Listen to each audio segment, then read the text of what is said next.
Bem, gente, boa noite. É um prazer estar aqui com vocês.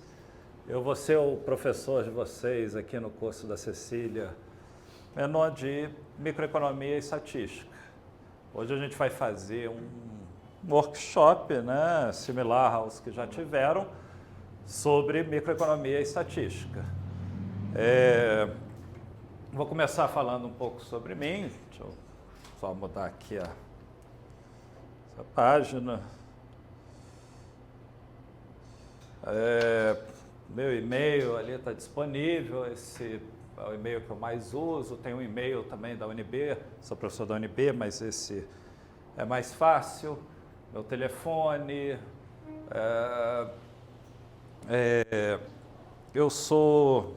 Eu fui aluno da UNB, sou daqui de Brasília. Eu fui até aluno da Cecília na UNB, na época ela era professora, fiz Quant 2 com ela. Era uma época que a UNB estava com bastante problema de professor, os professores não eram muito bons. E a Cecília, bem, ela é um nível altíssimo de professora, mesmo no meio de bons professores, então no meio ainda de professores que não eram tão bons, ela se destacava enormemente. Sempre foi uma inspiração nesse sentido de tentar ser um bom professor e tentar explicar a matéria da maneira mais fácil possível, né? Quando eu terminei minha graduação de economia, eu terminei no meio do ano e eu tinha uma deficiência grave que eu não sabia inglês bem. E aí, ao invés de eu estudar para a ANPEC, que seria sempre na mesma época, né, em setembro, eu fiz um intercâmbio, fiquei 6 meses fora, fui para a Austrália, aí meu inglês melhorou bastante, aí eu acabei não fazendo ANPEC e eu apliquei para lugares onde você podia mandar a aplicação, né, a carta de recomendação, e acabei indo para o IMPA, que é um ótimo centro, mas voltado para matemática, né? Eles têm um programa de mestrado em economia matemática, mas mais da metade do curso é matemática mesmo. Aí, no IMPA, eu acabei emendando com doutorado e fui para Chicago. Aí terminei meu doutorado em 2005, voltei para cá, entrei na UNB, virei professor da UNB. Lá eu costumo ministrar principalmente as matérias de microeconomia, mas volta e meia pego matérias diferentes. Eu dei curso de matemática para pós, estou dando até agora um curso de matemática para pós, já dei até curso de História Econômica Geral. Gosto muito de economia e acho muito interessante dar aula e às vezes pegar até tópicos diferentes.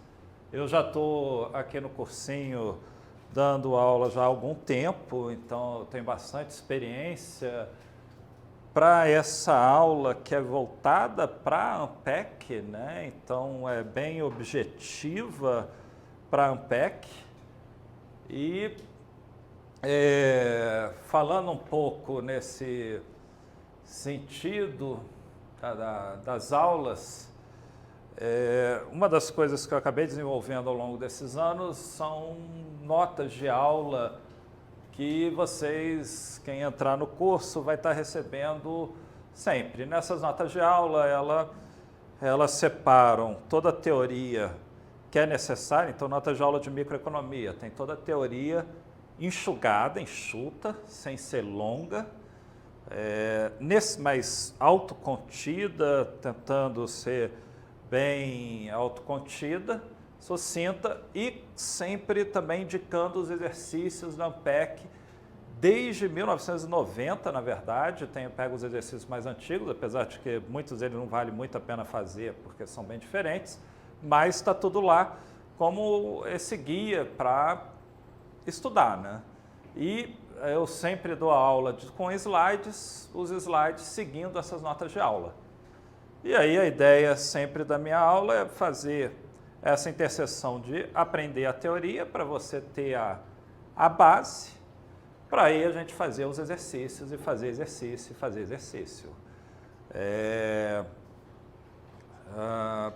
Só para dar uma interrupção, eu não vou pedir para cada um falar de cada um de vocês, mas Quem aqui é economista? Ou está terminando a economia? Então, a gente tem uma boa parte. Quem tem outra formação que não quantitativa, não é engenheiro? Qual a sua formação? Administração. De administração, a sua? Letras. Você? Física. Tá, é uma experiência que a gente tem, principalmente quando tem... Administração talvez nem tanto, mas letras um pouco mais, é a dificuldade matemática. Mas o curso, ele é autocontido de você poder aprender tudo isso. Fazer essa base matemática. Então, isso é a ideia do curso. E com relação ao objetivo, qual o objetivo de vocês no exame da ANPEC? Entrar no NB, entrar nas 3 melhores, que normalmente são PUC, EPGE, ESP. Ver o que vai dar. Bem, o que acontece? O curso, ele não é um curso online e nem um curso presencial, na minha visão. Ele é um curso que ele vai muito além disso. Ele é um curso onde a gente é uma equipe, eu, Cecília, o Daniel, a Marina, o André Eduardo, que a gente é bastante, a gente se tem uma relação muito boa, a gente gosta muito de dar aula e a gente gosta muito mesmo do chopp depois da ANPEC, que é muito legal. Tá? Quem não acha que não foi bem, aí toma porre. A gente teve no ano passado um aluno que tomou um porre, aí ficou entre 20 e poucos, aí, pô, que isso? Como é que... Mas, assim, além dessa saída, a gente gosta muito de ver os alunos indo bem. Os alunos conseguindo realmente obter boas posições. Isso é um prazer enorme de qualquer professor ver o sucesso do seu aluno. Então, a gente se dedica bastante de tentar fazer um curso que tem essa pegada, a pegada presencial, vocês aqui assistindo a aula, a pegada online das pessoas terem oportunidade também de, em casa ou em outro estado, poderem também assistirem, e não ser uma coisa, como é a maioria dos cursos online, que é aquela coisa gravadinha e você não vai ter acesso e não sei o quê. Não, aqui o professor ele vai estar toda noite, você vai estar vendo a aula, para quem está aqui, está vendo aqui, para quem está em casa, está vendo a aula ao mesmo tempo de quem está aqui. Então, hoje eu não estou me sentindo muito bem, eu tive algum problema com o carro, eu posso assistir a aula de casa. Isso é um ferramental gigantesco, isso é uma inovação que a gente montou, muito graças ao Daniel, que é um cara sensacional nessas coisas, que acho que nenhum outro curso no Brasil tem. Isso é algo realmente muito, muito bom. E essa interação que a gente tem percebido, tanto dos alunos presentes, com, às vezes, os alunos que estão assistindo e fazendo pergunta, acaba sendo também muito enriquecedor. Porque, às vezes, vem uma pergunta de uma pessoa que não está aqui que ajuda também a pessoa que está aqui. Então, a ideia é exatamente unir esses esforços e tirar o melhor dos dois mundos. E aí, eu perdi uma aula, depois você tem acesso a essa aula. Então, ele dá essa capacidade de você poder não ficar naquele estresse que sempre acontece. Perdi tal aula, eu tenho que copiar o caderno, eu tenho que conversar com o aluno, eu tenho que ir com o colega, eu tenho que ver o que foi coberto. Não, você vai lá, acessa e você tem a aula toda e você recupera isso. Então, isso é uma coisa realmente muito, muito boa que a gente fez ano passado, mas esse ano a gente está fazendo de uma forma muito mais avançada, com a aula realmente presencial, né? Ano passado a gente fez a gravação das aulas, que vão ficar disponíveis para vocês usarem. Então, vocês têm um material aqui que é um material que vocês não vão encontrar em lugar nenhum. É o material da presença da gente, sempre disponível aí numa caminhada que vai ser bastante longa, de 8 meses. Um material que que vai ficar disponível das aulas gravadas, os recursos de poderem fazer pergunta, não pude vir, estou assistindo, eu pego, falo com o Daniel, olha, tal coisa eu não entendi, faz essa pergunta para mim, ele pega e faz a pergunta. Então, ele te dá toda essa coisa para exatamente não perder não ter a necessidade de perder algum conteúdo, porque você não pode vir à aula, ou você viajou, então essa coisa toda está disponível. Isso realmente é algo que a gente teve um trabalho gigantesco para montar isso e ficou excelente. A qualidade das aulas, a gravação, está muito, muito bom. Quem já viu, realmente fica espetacular. Então, isso foi mais uma etapa de um desenvolvimento de um curso que tem aí quase 20 anos de história, um curso que tem uma história extremamente bonita, de vários e vários alunos que passaram pela gente com uma carreira brilhante. Eu agora estava conversando, estava vendo há alguns dias, tem um aluno que eu gosto muito, que ele foi meu monitor na UNB, fez o cursinho, que é o Alexandre. Aí ele era um grupo de alunos, isso é uma coisa que eu vou falar já que isso é muito importante, era um grupo de alunos que estudava muito junto, eles se ajudavam muito.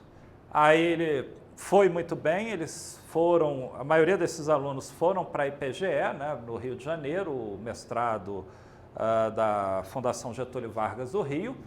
Hoje ele está terminando o doutorado dele em Chicago, está no Job Market, né, que é nos Estados Unidos, para quem faz doutorado, tem uma estrutura muito institucionalizada de como você procura emprego. Você vai no encontro dos economistas, que é sempre em janeiro, faz entrevistas, aí você tem o seu Job Market Paper, que é o seu artigo que você está vendendo a sua pesquisa, aí apresenta, o artigo dele ficou excelente. Então, assim, é extremamente gratificante ver os alunos arrebentando, seja na academia ou seja também no setor privado. A gente tem 2 alunas que foram para o Itaú, elas fizeram o mestrado na IPGE também. Aí, no mestrado da IPGE, elas viram que não queriam continuar, não queriam fazer o doutorado. Aí foram na IPGE, essas 3 grandes, IPGE, ESP e PUC, elas têm uma vantagem enorme porque os professores, eles têm muito contatos, tanto com universidades fora, mas também com o setor financeiro, com o mercado privado. E aí elas conversaram lá com o orientador delas, falaram, olha, a gente não quer continuar o doutorado, a gente quer ir para o setor privado. Elas foram para o Itaú e estão super bem no Itaú.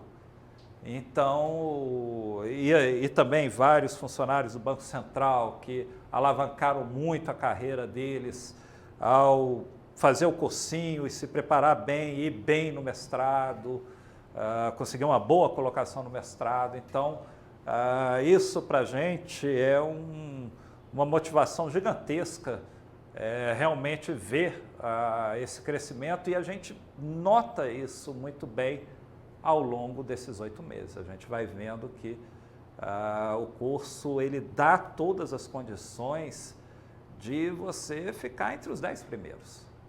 Agora, obviamente, o curso ele não é feito para somente a pessoa que quer ficar entre os 10 primeiros. Ele é um curso no sentido de que ele dá a oportunidade de cada um escolher o que quer fazer. Então, volta e meia, a gente tem alunos do Banco Central que querem ficar em Brasília, eles trabalham, têm filhos, não vão se matar e estudar em cada minuto do tempo, e aí eles estudam e fazem a meta deles, normalmente é entrar na UNB, e conseguem entrar na UNB, não tem aquela colocação dos 10 primeiros, mas tem uma excelente colocação e alcançam o objetivo deles. Então, isso é muito importante, isso depende de cada um, obviamente, é você ter essa meta, né? Essa meta do que você vai querer fazer. Eu sempre aconselho os alunos a tentar manter o máximo de portas abertas. Então, o melhor é sempre você tentar estudar o máximo dentro das suas possibilidades, porque, por exemplo, quanto melhor você vai, aí você pode, por exemplo, vamos dizer que você ficou ali entre 200, uma colocação boa, mas você foi chamado para a UNB, mas a UNB não te dá bolsa. Aí você consegue uma bolsa na Católica, porque aí já é uma colocação para a Católica relativamente boa. Então, essas coisas todas, quanto mais você se dedica e quanto melhor você consegue a sua colocação, mais oportunidades e mais escolhas você vai ter, que às vezes a gente percebe alunos sempre com dor de cabeça com a escolha, mas eu falo sempre com eles, olha, você está na dúvida entre PUC e PGE? Acho que quase todo mundo gostaria de ter essa dúvida, então isso é ótimo. E ali não há escolha ruim, qualquer uma das duas vai ser excelente, você vai ter uma excelente formação. Então, nesse sentido, o bom é tentar sempre se dedicar ao curso. O curso, ele é um curso longo, ele é um curso difícil no sentido de que as aulas, a ideia da gente em toda aula, eu, por exemplo, às vezes eu me acelero, é vocês sempre fazerem perguntas. Olha, não entendi isso. Aí eu vou lá, explico, tento mudar a explicação. Então, a ideia é vocês acompanharem tudo. Mas ele é difícil porque o conteúdo é gigantesco.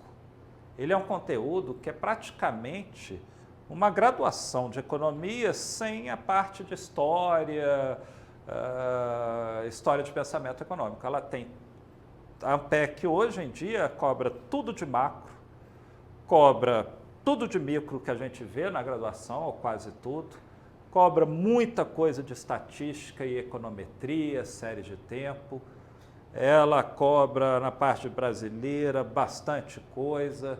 Então, assim, a carga de material é muito. E isso faz com que seja necessário a gente tentar desenvolver uma disciplina de estudo. Então, tentar desenvolver, isso acho que é uma boa coisa de fazer, um cronograma. Então, eu vou pegar esse cronograma, eu trabalho, não posso estudar, mas eu vou tentar separar 1 hora por dia para tentar acompanhar tal coisa. Eu não estou trabalhando, estou com um horário muito livre, vou tentar me dedicar 4 horas para estudar para a Ampec todo dia. Lógico, com uma folga no fim de semana, esse tipo de coisa, mas sempre tentando manter a disciplina.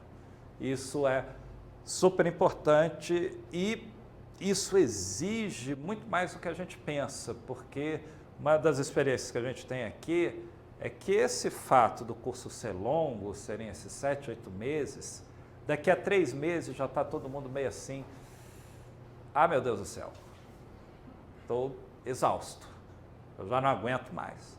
Aí sempre a gente aconselha, você está nessa fase, tira 1 semana, tira 5 dias, vem à aula, lógico, mas para de estudar, sai, vai a um cinema, dá uma relaxada, mas você tem que voltar e manter. Ela realmente é um sacrifício grande. Senão, todo mundo ficava super bem na Ampec, né? Se não fosse sacrificante nesse sentido de você ter que investir tempo para aprender. E pelo fato de ser muita matéria, você tem que ficar sempre controlando a questão de revisão. E aí, essa questão de você rever, vamos ver, terminamos o tópico de teoria do consumidor na parte de microeconomia, que é o primeiro tópico. Aí tem gente que gosta, assim, tem autores que falam que o ideal é você revisar daqui a 1 mês essa coisa, que isso ajuda a solidificar na cabeça. E não tem uma receita muito certa. Uma das coisas que a gente fez também E a gente percebeu que funciona muito bem, ajuda muito nisso, é colocar vários simulados. Então, a ideia dos vários simulados é exatamente você pegar e, na semana do simulado, fazer uma semana de revisão. Fazer uma semana de revisão e mesmo o primeiro simulado, ele não é muito na frente, então já vai ser uma revisão, eu estou relembrando quase tudo aqui, eu lembro. Mas mesmo assim, faz a revisão, isso vai solidificando a coisa vai sedimentando na sua cabeça. Aí no segundo simulado, você tenta fazer essa revisão e se você vai fazendo todos os simulados e todas as revisões, por incrível que pareça, você pode imaginar, a última revisão vai demorar muito porque é muito material, ela não demora tanto porque a coisa já está super solidificada do primeiro material, porque você fez uns 5, 6 simulados já, você revê ela super rápida. Ela é só para reacordar, relembrar pequenos pontos que ficaram de fora. Então, o curso ele tem um desenho que é sensacional para a pessoa que quer fazer a PEC. Ele realmente, isso é o que eu falei, é a experiência Cecília aí de quase 20 anos e sempre nessa preocupação de ajudar os alunos e refazendo, melhorando e botando as coisas, o máximo de ferramentas possíveis para ajudar nessa tarefa, que é uma tarefa cansativa, longa, mas extremamente recompensadora. Ela é muito recompensadora. Você ter uma aprovação num mestrado, num bom mestrado, poder fazer um curso bom, é algo que alavanca a carreira, que te dá um plus em mercado de trabalho grande. Para quem gosta de economia, você aprofunda o seu conhecimento. Então, nesse sentido, apesar do custo de você ter que fazer todo esse estudo, que às vezes é cansativo pelo tempo e a quantidade de material, eu garanto que no final vai recompensar muito quem se dedicou para o objetivo que se colocou. De novo, é evidente que você tem que analisar o seu caso, o seu objetivo e tentar definir a estratégia melhor para você, dadas as suas especificidades, né? Você trabalha, você estuda, então isso tudo cada um tem que analisar por conta própria. Uma coisa que é muito importante e também outra coisa que a gente observei, acho que todo mundo que dá aula aqui observou, é que é importante vocês trocarem figurinhas, vocês tentarem um ajudar o outro, tentarem desenvolver relações de amizade, primeiro porque é bacana você fazer novos amigos e isso ajuda a você ter mais gás. Eu lembro do Alexandre, eles eram um grupo, era uma turma grande e quando a turma é grande, lógico, nem todo mundo fica trabalhando junto o tempo inteiro. Mas a turma toda ficou muito amiga e ficou um grupo grande de umas 6 ou 7 pessoas que eu via que eles interagiam muito com a turma inteira e entre eles. E sempre que eu percebia que um cara estava mais cabisbaixo, que eu tinha feito o simulado, não tinha ido bem, os outros iam lá, não, você vai recuperar, você vai bem, você vai... E aí isso dá o pique, né? Não, vamos se encontrar, vamos fazer um grupozinho de estudo. Então essa coisa toda... É bom trabalhar isso, é bom usar tanto todo o material que vocês vão ter à disposição, quanto os próprios colegas que têm os objetivos similares ao de vocês, né? Então, isso é uma recomendação que eu acho que é muito bom. E na pós-graduação, vocês vão ver, vai ser essencial o trabalho cooperativo. A pós-graduação ela é um nível de dificuldade muito grande, onde você montar grupos para resolver exercícios, trocar figurinha, acaba sendo realmente essencial para você fazer uma boa pós-graduação acadêmica. Então, nesse sentido, isso é uma coisa bastante importante. Deixa eu só ver aqui se o curso, então, como eu falei, ele tem essa pegada dele ser um curso completo, ou seja, vocês vão ver toda a matéria em todas as disciplinas, tudo autocontido. Vocês, nas aulas da Cecília, vocês vão aprender cada coisa que é cobrada pela ANPEC. Nas minhas aulas de microestatística, vocês vão realmente aprender a parte de estatística, aprender o que é um estimador não viesado, entender isso, entender o que é um estimador consistente, a diferença de um estimador viesado ou não viesado para um estimador consistente. Então, isso é importante porque quando você tem essa base boa, ela não só vai ajudar nas questões ANPEC, lógico, esse é o objetivo, mas ela ajuda também nas variações das questões ANPEC. A ANPEC, ela tem essa coisa de que todo ano ela joga algumas questões novas. E aí varia muito. Teve ano que em estatística eles pegaram e jogaram uns 3 tópicos novos que nunca tinham caído antes. Mas com essa base, você acaba conseguindo resolver, talvez não a questão inteira, mas você consegue resolver algumas questões. E isso faz uma diferença enorme.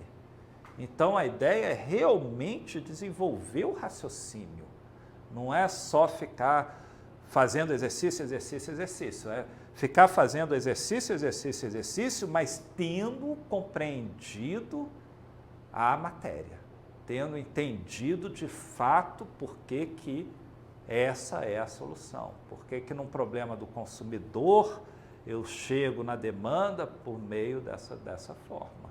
Então, a ideia é realmente colocar uma base, por isso que o curso é tão longo, porque ele tem essa preocupação da gente realmente fornecer todo esse instrumental de uma maneira acessível e sucinta, direcionada para a ANPEC autocontida, que vai realmente para você que é de letras, você realmente conseguir resolver esses exercícios com confiança, com uma segurança de que um teste de hipóteses unicaudal ele é mais rigoroso do que um bicaudal ou não. Aí você vai lembrar de que no teste unicaudal isso aqui acontece, o bicaudal isso acontece, então por isso que ele é mais rigoroso do que o outro. Então é exatamente entender essa parte da teoria que não é muito difícil, mas não é muito difícil pelo que a gente apresenta aqui, porque a gente apresenta já direcionado e de uma maneira sucinta. Certo? Alguma pergunta? Alguma dúvida até agora? De novo, eu acho que é sempre importante relembrar que a ANPEC é uma corrida de fundo, é uma maratona e não uma corrida de velocidade. Então, não comecem estudando 15 horas por dia, não façam isso. Façam cronograma, ponham tempo para descansar, para relaxar, para dar uma saída com os amigos e ponham o tempo para o estudo. Então, no inglês tem aquela palavra burnout, né, que você se dedica demais, você se queima de não conseguir mais fazer a coisa. Então, tem que ter uma certa ponderação nisso. Tem que estudar muito, mas também não adianta tentar começar estudando 12 horas por dia. Até vários estudos mostram que se você tenta estudar 12 horas por dia, você não vai absorver vai absorver uma fração disso, né? Então é importante tentar manter essa disciplina e esse cronograma. Lógico, sempre vai acontecer, fiquei doente, aí não consegui, aí tenta ir diluindo essas horas e recuperando.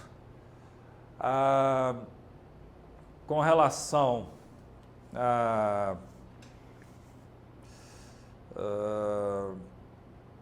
a prova em si. A prova ela tem, ela ocorre em 2 dias, né, normalmente no final de setembro, e uma das coisas que a gente também vai estar enfatizando muito no curso é que a prova ela é uma prova que dá atenção, não adianta, você fica tenso, você se dedicou ali um tempão, você estudou muito, ela só tem uma vez por ano, então se eu não for bem eu só vou poder fazer daqui a 1 ano. Então a gente também trabalha muito isso de você, a estratégia de fazer a prova e de não ficar nervoso. Primeira coisa para não ficar nervoso é você estar bem preparado, que isso já te acalma. A segunda coisa é que a prova da ANPEC, ela é nesses 2 dias e ela é uma prova de velocidade. Ela é uma prova que em muitos e muitos anos é praticamente impossível você terminar ela. Você pega a prova de matemática, teve prova de matemática que se você fosse terminar, fazer ela toda, você ficava 2 dias só com aquela prova. Então, na prova da ANPEC, como prova de velocidade, você tem que fazer no sentido, pega a primeira questão, leio ela, vejo, isso aqui dá para fazer rápido, aí faz. Isso aqui, isso é uma conta danada, pula. Aí vai fazendo e vai fazendo. E aí as questões que, não estou lembrando disso direito, não quebra a cabeça, não briga com questão. Isso é uma coisa que eu vou ficar ressaltando um monte de vezes. Não briga de modo algum com questão da ANPEC na hora da prova. Empaquei, pula, vai, faz outra. Cada itemzinho que você consegue marcar é um pontozinho a mais. Cada minuto que você perde brigando com uma questão é um minuto a menos, que é super importante para fazer uma outra questão que poderia ser super fácil. E você poderia estar ganhando esses pontos. Então, na prova da ANPEC, essas 2 coisas vão ser muito importantes. Tentar se preparar bem para o seu objetivo, porque isso ajuda no estresse, e não ficar brigando com questão. Ir fazendo as questões que são mais fáceis, tentar responder todas elas. Então, normalmente, você tenta fazer a prova inteira, não a prova inteira, mas passar pela prova inteira em cerca de 1 hora, e aí você volta e vai resolvendo. Essa questão aqui, ela demora um pouquinho, aí eu faço ela. Essa aqui demora mais, não, vou pular, e vou para essa que demora um pouquinho mais. Então, essa estratégia é muito importante para a prova da ANPEC. E aquela coisa, a prova da ANPEC ela tem uma variância gigantesca. Tem anos que você fica nos 10 melhores, entre os 10 primeiros colocados, tendo tirado uma média de 8, uma média de 7. Tem ano que a média vai para 10. Então, se você tira uma média em todas as provas de 10, isso valendo 15, você está super bem colocado. Ou seja, nem quem fica em primeiro, ele vai ter tirado 15, ele não vai ter gabaritado. Não chega perto de gabaritar, ele vai estar deixando ali 10, 20% da prova, sem ter feito ou tendo errado, todo esse tipo de coisa. Ela é uma prova grande, extensa mesmo. Então, eu só fiz metade da prova, isso é bom. Fazer metade da prova da ANPEC, lógico, sem errar, né? Mas tendo metade da prova certa, você vai ficar super bem. Dependendo do ano, você vai ficar entre os 50 primeiros fácil. Tá? E aquela coisa, eu acho às vezes a prova, quando ela é muito fácil, ela é pior, porque se você faz uma besteira e erra uma questão fácil, isso te joga um pouco para trás. Quando a prova é muito difícil, você consegue fazer alguns itens difíceis e isso joga para frente, né? Então, tem as 2 coisas. E não, de modo algum, também desanimar. Eu já lembro de ano que a pessoa, o grupo inteiro saiu do primeiro dia, eu agora não lembro exatamente, mas acho que matemática no primeiro dia, ou estatística. Teve uma dessas provas que foi uma prova impossível. E saiu todo mundo assim, acabou, não tenho chance. Eu falei, olha, Aí eles me mostraram a prova, eu encontrei com desses alunos logo depois, eu vi a prova, não se preocupe, essa prova está dificílima. Isso aqui, a pessoa que for muito bem nessa prova vai tirar uns 4 pontos. Então, isso joga todo mundo para baixo. A prova, ela não é absoluta, ela é classificatória. Então, se foi uma prova dificílima, foi dificílima para todo mundo. Então, você não vai ficar mal na classificação por causa disso. Então, é bola para frente. E, eu errei tais coisas. Esquece. A nova prova que você vai fazer, esquece, limpa a cabeça e recupera nela. Então, isso também é um treinamento que a gente faz e os simulados ajudam muito nisso. Então, é muito importante fazer os simulados, mesmo que... E a gente vê isso também todo ano, eu não vou fazer o simulado porque eu não consegui estudar como eu gostaria. A gente nunca estuda como a gente gostaria. Nunca a gente consegue completar, a gente fica com uma mania de perfeccionismo excessivo que não é bom. Então, eu estudei pouco, faz mesmo assim. Faz e vê.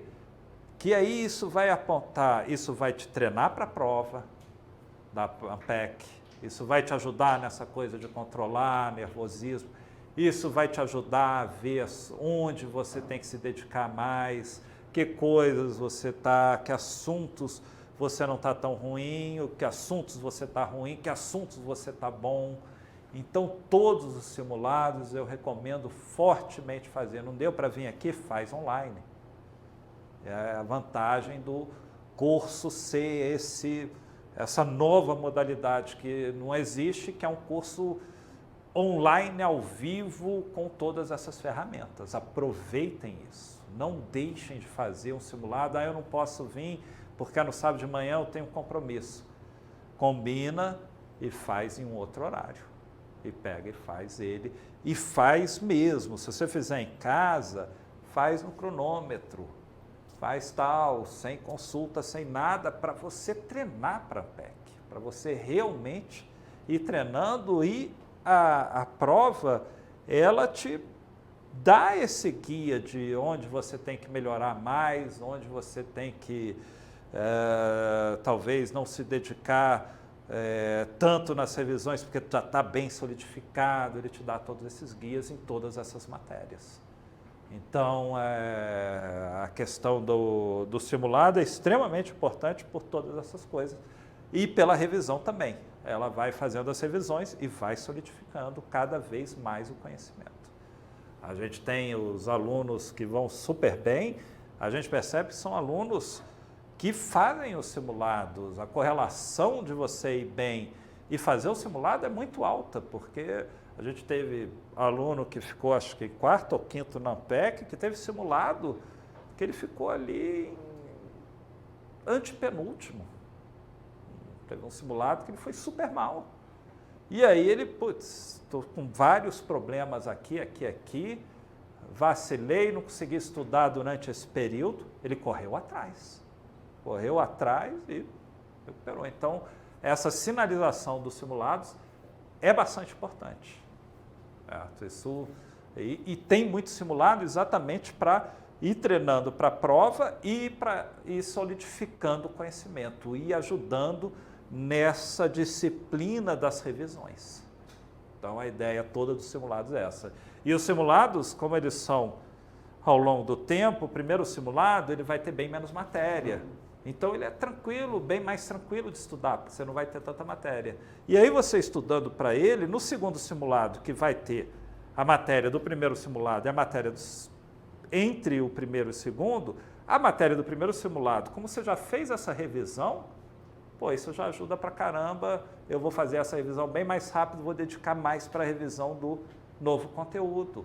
E é impressionante como isso realmente ajuda muito. Você não perder simulados, tentar fazer todos. Tudo bem? Alguma dúvida?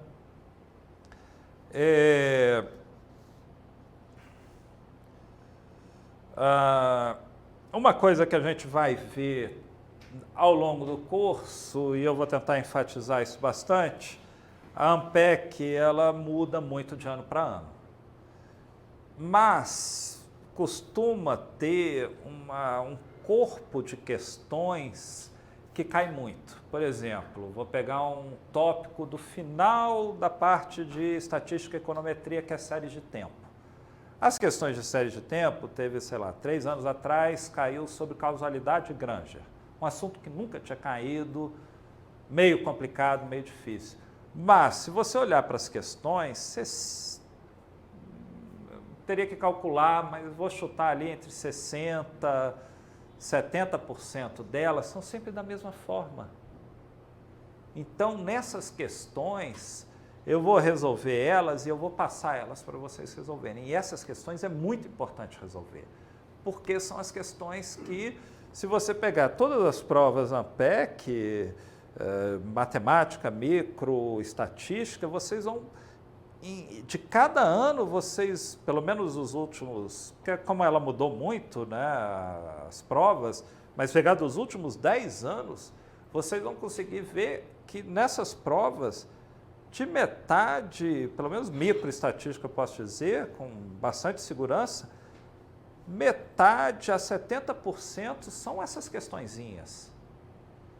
É chato você ficar fazendo e repetindo a mesma questão de oligopólio, de Cournot, aí eu resolvo uma, a segunda resolvo a mesma coisa, mas isso vai fixar e a chance de cair uma questão como essa é muito grande. Então, nessas questões, se você consegue já assegurar de uma maneira relativamente tranquila, confiante, metade da prova, isso já te dá uma confiança para você ir além e conseguir uma excelente colocação. Então, a gente vai concentrar muito nessa repetição, onde a repetição vai ser feita por vocês. Eu vou fazer 1 ou 2 questões, e aí eu vou falar, olha, esse tipo de questão a gente está vendo, ela cai muito, então façam essas, para fixar bem esse assunto. Fixar bem essa coisa, porque, como vocês estão vendo, isso cai muito. Então, a gente vai, lógico, a gente vai resolver também as questões que não caiam tanto, que caiam menos. A ideia é a gente tentar resolver o máximo de questões todas, cobrindo toda a matéria. Mas as questões, por exemplo, essa questão que caiu uma vez de causalidade de Granger, é uma questão que a gente vai resolver, mas é uma questão que não vale a pena você ficar muito tempo, vou ficar estudando isso. Não, é muito melhor, em vez de você ficar estudando isso, é você entender bem o que é uma média móvel, o que é um processo AR, o que é um ARMA, que é muito cobrado. Então, isso a gente vai também, que acho que é outra coisa que o curso ele é muito importante, que além dele ter a aula todo dia, ele fornecer a disciplina, é fornecer um caminho das pedras para vocês. É fornecer, em cima dessa experiência de anos e anos que a gente tem, da melhor forma de estudar, das melhores questões para treinar, da melhor forma de se preparar para um concurso, para um exame que está cada vez mais e mais competitivo, né? Cada vez mais difícil nesse sentido. Tanto a ANPEC tem incluído mais assuntos. A Cecília fala, a parte de integração, todo ano eles jogam uma integral nova para botar alguma coisa nova e aí vai colocando mais assunto. E micro também, esse ano, tinha vários anos que não caía sobre incerteza e sobre finanças aplicadas em incerteza. Esse ano caiu, então eles ficam fazendo essas coisas de recuperar coisas. Então, a gama de assuntos é muito grande, mas esse core, ele é relativamente estável. E essa gama de assuntos a gente vai também tentar entender ela bem, principalmente o que tem um pouco mais de repetição. Tudo bem? Alguma dúvida, alguma pergunta? Bem, então, vamos olhar aqui nos slides. Eu vou falar do programa da ANPEC. As aulas, elas vão ser sempre de 2 tipos, mas esses 2 tipos vão misturar, é a teoria e os exercícios, teoria, exercício. Tem vezes que, infelizmente, principalmente o início de micro, a aula vai ter uma aula inteira só de teoria, não vai dar tempo porque a gente precisa fechar aquele tópico, não dá para conseguir fazer exercício. Mas, tirando esse iniciozinho, vai sempre ter a aula, aí vai ter teoria, a gente vai fazer alguns exercícios, aí joga um monte de exercícios para a aula seguinte, aí a aula seguinte só de exercícios. Então vai ficar sempre nesse vai e vem de entender a teoria bem e aplicar nos exercícios Unpack. Então, as notas de aula que eu vou enviar, esses slides aqui, eles são exatamente a nota de aula, só que em formato de slide. Então, os slides, eles têm essa teoria toda autocontida. No programa da Unpack, né? É importante, as provas Unpack, elas estão todas disponíveis nesse site aqui, desde 1990 ou 1991, se eu não me engano. Provas muito antigas, vale até a pena pegar elas, mas fazendo com muita precaução, porque às vezes tem questões que são extremamente esquisitas, que não caem mais. Então, o ideal é sempre fazer as questões, as provas mais novas, que é o que a Unpack tem cobrado. E aí, se você, eu resolvi todas as questões de teoria do consumidor até a prova de 2000. Aí pega as provas mais antigas e vê. Se for um assunto muito diferente de coisas que não caem, pula e não faz. Então, esse tipo de coisa você desenvolve esse bom senso exatamente fazendo as provas mais recentes. Então, sempre tenta começar pelas provas mais recentes, à medida que você vai completando elas, o assunto delas, você vai indo, migrando para as provas mais antigas. Quanto mais exercício conseguir fazer, melhor, porque ajuda a fixar mais. Certo? Bem, o programa da Unpack, ele começa assim: teoria do consumidor, teorias cardinal e ordinal, curvas de indiferença, limitação orçamentária, equilíbrio do consumidor, mudanças de equilíbrio devido à variação de preço e renda, equação de Slutsky, efeito preço, efeito escolha envolvendo risco. Esse programa aqui aí tem curva de demanda, aí tá oferta do produtor, aí aqui o item 3, curva de oferta da firma da indústria de curto e longo prazo, aí mercados, aí oligopólio, aí o item 5 aqui de mercados, formação de preços e fatores de produção, uma coisa que a Unpack quase não cobra. Aí equilíbrio geral, eles põem dessa forma, misturando com falhas de mercado, bens públicos e externalidades. Aí economia da informação, teoria dos jogos. Só que a forma como eles colocam esse programa da Unpack, ele vem desde 30 anos atrás, eles não mudaram. A única coisa que eu acho que eles mudaram foi acrescentar o tópico de teoria da informação que não caía. Então ele está muito, a gente olha aqui, tem muito mais coisa que tem caído. Então a gente vai, as notas de aula elas vão ser desenvolvidas exatamente cobrando coisas que são mais importantes para a prova da Unpack, Então, assuntos como, que aqui parece ser super importante, né? Formação de preço, fatores de produção, é um tópico que cai uma questão uma vez ou outra. Então, vamos fazer, lógico, mas ele não vai ter a mesma, para a gente, a mesma peso que outros tópicos que caem com muito mais recorrência. Então, o programa, ele tem esse problema dele ser incrivelmente desatualizado. A bibliografia, eles colocam o livro do Pindyck como primeiro, não é uma boa, é o livro do Varian. As provas Unpack, impressionantemente, seguem muito o livro do Varian. O livro do Varian, eles põem a 7ª edição, eles não tiveram nem o trabalho de botar edições mais novas, se eu não me engano já está na 10ª edição.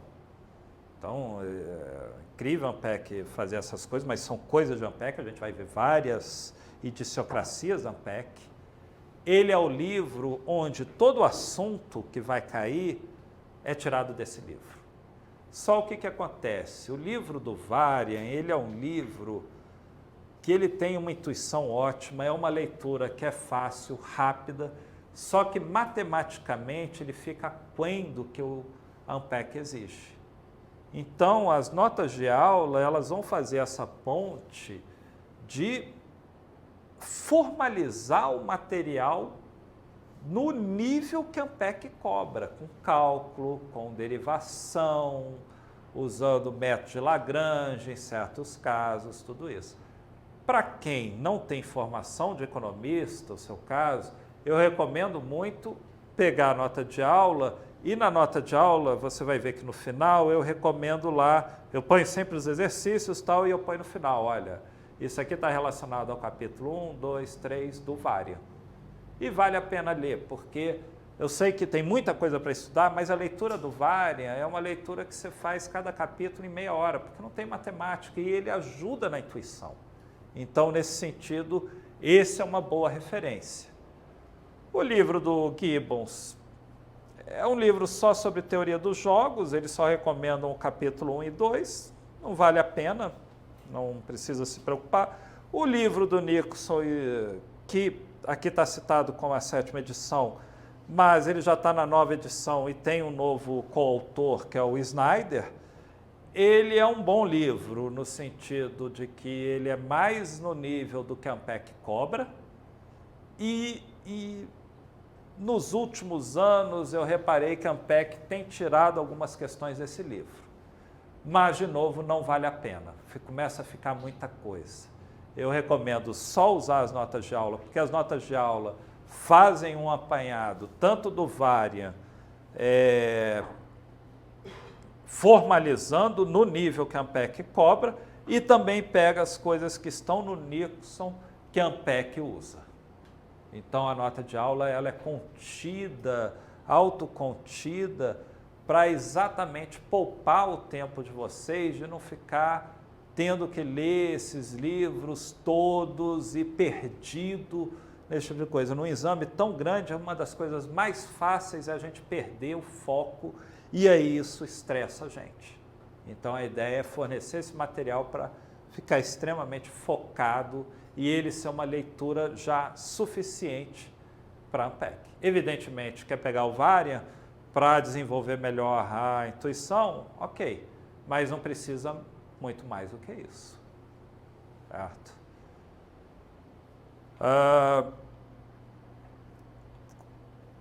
Algumas informações. Se a gente olhar aqui eu botei a divisão das provas na Ampec desde 2001. Olha como é que foi a prova de 2019 e a de 2020. Na 2019, caíram 3 questões sobre teoria do consumidor. Na do ano passado, caíram 6 questões. Caiu uma sobre oferta em 2003, sobre oferta de 2020. Sobre mercado, 5 questões ano passado, 3 no ano retrasado. Sobre equilíbrio geral, bem-estar, externalidades, bens públicos, em 2019 caíram 6 questões, ano passado caiu só uma. Informação já tem aí uns 3 anos que não caem.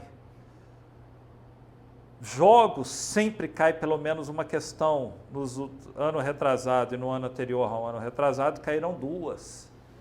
Então, a Ampec ela tem essa variabilidade grande tem ano que cai um monte de questão sobre bens públicos e externalidades, como o ano de 2019. No ano passado, caiu uma questão só sobre bens públicos, não caiu nem questão sobre equilíbrio geral, que é um tópico nobre, digamos assim, em microeconomia. Então, essa variabilidade grande, ela dificulta você tentar montar uma estratégia e, eu não vou estudar tal assunto. Informação, ok, porque informação é o final e se você perder alguma coisa vai ser no máximo uma questão, mas o resto todo pode variar muito. as aulas, eu faço essa divisão das 28 aulas, né? Isso aqui, das 6 primeiras aulas serem exatamente sobre teoria de consumidor, não necessariamente ocorre, isso varia de ano para ano. A ideia é a gente ir com a turma. Então, se a turma for rápida e aí a gente terminou antes, a gente pega e na sexta aula começa a incerteza. Se foi mais devagar e a gente não cobriu toda a coisa, a gente usa a sétima aula e aí faz a teoria do consumidor toda direitinho. Então, isso é só um planejamento provável de como deve ser, dada a minha experiência aí nesses vários anos. Mas pode ser que isso não seja exatamente assim. Isso varia de turma para turma. De novo, a ideia é vocês aprenderem bem, reforçar bem o conhecimento por meio de exercícios e saírem de cada tópico bem seguros do aprendizado. Certo?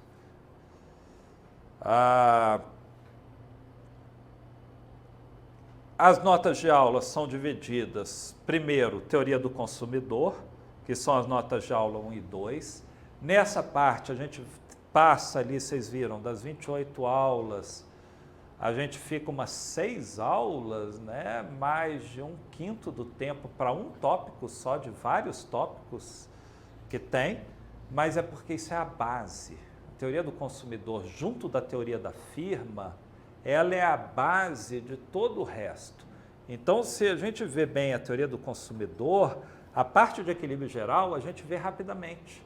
Porque a parte de equilíbrio geral, sem firma, é resolver um problema do consumidor, encontrar equilíbrio e acabou.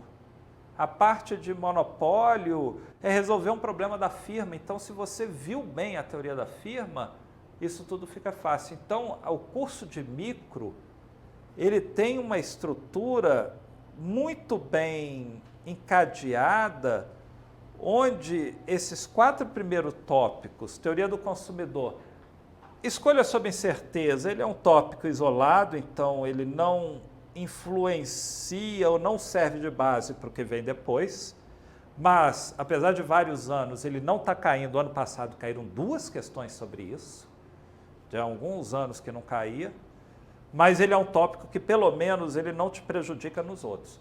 Mas consumidor e firma é a base para o que vai vir depois.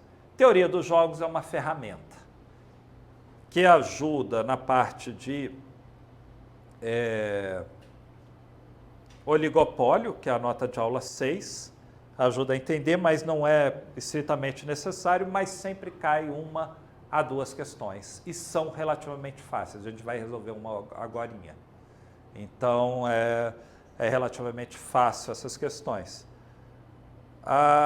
Aí depois que a gente, bem, uma vez que a gente termina essa parte de teoria dos jogos, aí a gente começa equilíbrio parcial. Equilíbrio parcial, a gente une a teoria do consumidor com a teoria da firma, olhando para um mercado só, ou seja, ele já usa os itens, o primeiro e o terceiro item. Monopólio usa teoria da firma o tempo inteiro, é uma firma só, única no mercado. Oligopólio, poucas firmas no mercado, usa a teoria da firma. Competição monopolística, um tipo de modelo de firma, de mercado com firmas que competem de uma maneira diferente, usa a teoria da firma. Equilíbrio geral e bem-estar, usa a teoria do consumidor e a teoria da firma. Externalidades e bens públicos, usa muito, principalmente teoria do consumidor. E o último tópico, que é um tópico um pouco isolado, mas usa a teoria do consumidor também, teoria da informação. Esse é um tópico que não tem caído tanto na ANPEC. A gente viu lá nos últimos 4 anos ou 5 anos, ele caiu uma vez, né? Costumava cair todo ano, mas há algum tempo a ANPEC mudou um pouco isso. Certo. Só para antes de fazer o intervalo, a microeconomia, o que é microeconomia? Ela estuda a forma de decisão dos agentes econômicos. Onde esses agentes econômicos, para fins de ANPEC, o que importa é consumidor e firma. Então, ele estuda essa tomada de decisão.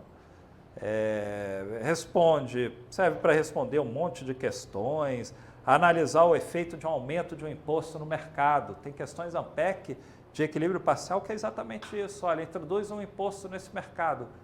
Qual é o efeito disso? Isso diminui a quantidade transacionada no mercado. Isso cria um peso morto.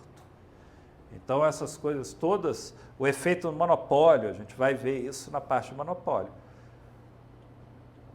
Com relação a consumidores e firmas, a gente sempre vai estar usando isso. Consumidores buscam a satisfação máxima a partir da riqueza e dos preços, bens e serviços disponíveis, ou seja, eles maximizam sua utilidade sujeita a uma restrição orçamentária e dessa maximização de utilidade eles escolhem a melhor demanda, a melhor escolha dos produtos que eles vão consumir, a demanda ótima deles. As firmas, elas vão sempre, para fins de ANPEC, procurar maximizar o seu lucro a partir da tecnologia de produção, que depende do estado da arte disponível, que é a capacidade dela de pegar insumos e transformar em produtos. Então, a firma, ela demanda insumos, as ações dela na economia se manifestam por uma demanda de insumos, que são chamados também de fatores de produção, e pela oferta de bens e serviços produzidos. Isso vai ser, a gente vai estar usando. Os princípios básicos de micro que a gente vai estar usando o tempo inteiro, comportamento maximizador, ou seja, resolvendo um problema de maximização, então interface ali com o curso de matemática. Normalmente os problemas de maximização que a gente vai ver vão ser simples, muito mais simples do que é cobrado na parte da prova de matemática.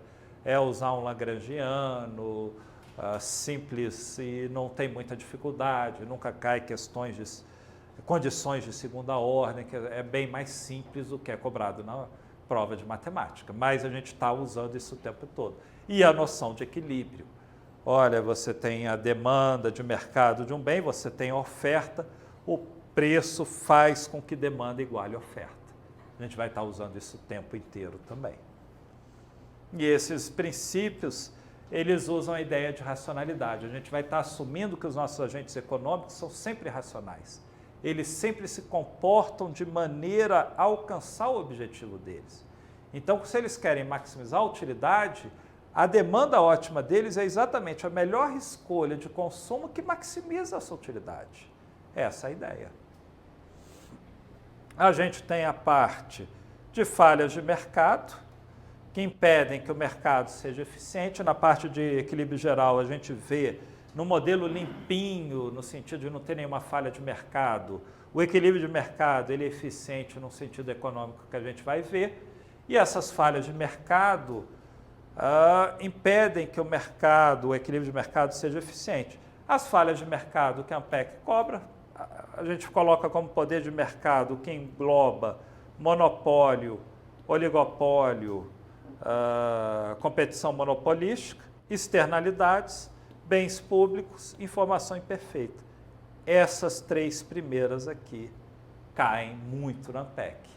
Quando acontece, por exemplo, na prova do ano passado, que não caiu só uma questão de bens públicos, caiu um monte de questão de poder de mercado. Na prova de 2019, que quase não caiu nada de poder de mercado, caiu um monte de questão de externalidades e bens públicos. Então, essa trinca, ela é extremamente importante. Ela chega a ser 40% a 60% da prova, certo? Junto com o equilíbrio geral. Bem, vamos fazer um intervalo, 5 minutos, e aí a gente vai resolver 2 questões da parte de microeconomia. Alguma dúvida, alguma pergunta, alguma questão que vocês tenham? O senhor vai detalhar esse programa de estatística também? Ou... Vou detalhar também. A gente vai resolver as questões e vai para a parte estatística. Isso aí. Alguma outra questão, dúvidas? Bem, então vamos fazer esse intervalo de 5 minutos, são 8h36, a gente volta às 8h41. Só para tomar uma água.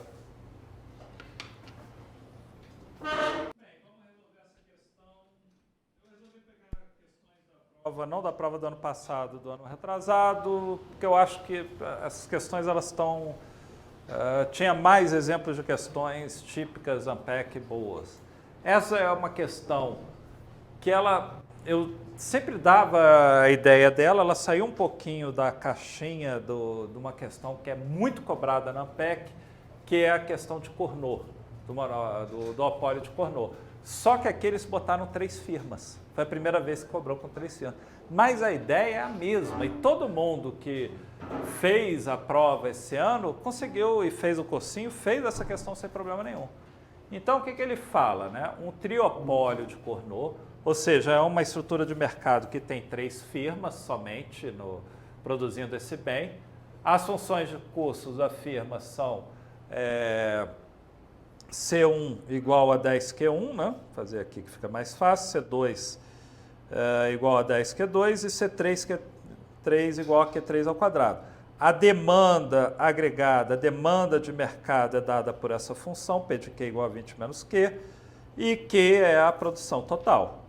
Então, sempre ajuda a gente separar as informações que importam para a gente, né? Que são, nesse caso, C1 de Q1 é igual a 10Q1, C2 de Q2 também é igual a 10, só que para Q2, né? C3 de Q3 aí muda o formato, né? Fica Q3 ao quadrado. A demanda de mercado é P de Q igual a 20 menos Q, onde Q é a produção das 3 firmas, né? Aí vamos ver o que é questionado nessa questão. Bem, a primeira pergunta, o primeiro item, a função de reação da firma 3 é Q3 igual a 20 menos Q1 mais Q2. Eu vou botar aqui, né, o item 0, o item 1, o item 2, o item 3, o item 4. Essa questão a gente não precisa nem resolver, que é falsa. Por quê? Por causa desse sinal de mais aqui. Uma função de reação, a firma, ela vai, quanto mais as outras produzirem, ela vai produzir menos. Então, ao fazer vários exercícios, a gente percebe que a gente nem precisaria resolver aqui. A gente vai ter que resolver porque vai ser útil para os itens seguintes, mas já daria falso. Agora, vamos derivar essa função. E aí, isso é o problema da firma, é um problema de firma típico. Eu quero maximizar o lucro da firma, que é preço da firma 3, né, na produção de Q3, que é preço vezes Q3, a quantidade produzida, né, isso aqui me dá a receita, menos o custo da firma. Só que o que é o preço? Nesse caso, o preço ele não é dado, eu não estou no mercado competitivo, ele vem da curva de demanda. Então fica maximizar, aí eu substituo a função aqui, né?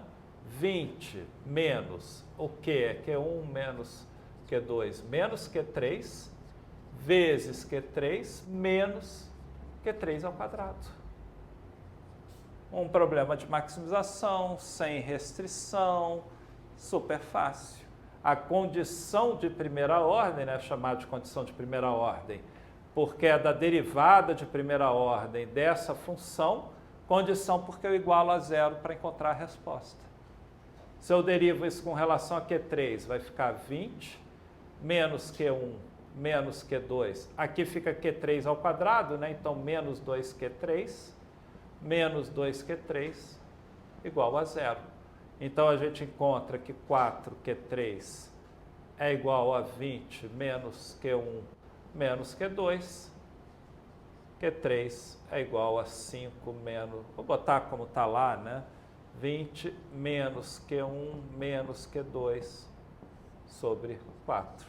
Ou seja, está tudo certo, menos o sinal de mais. Tudo bem?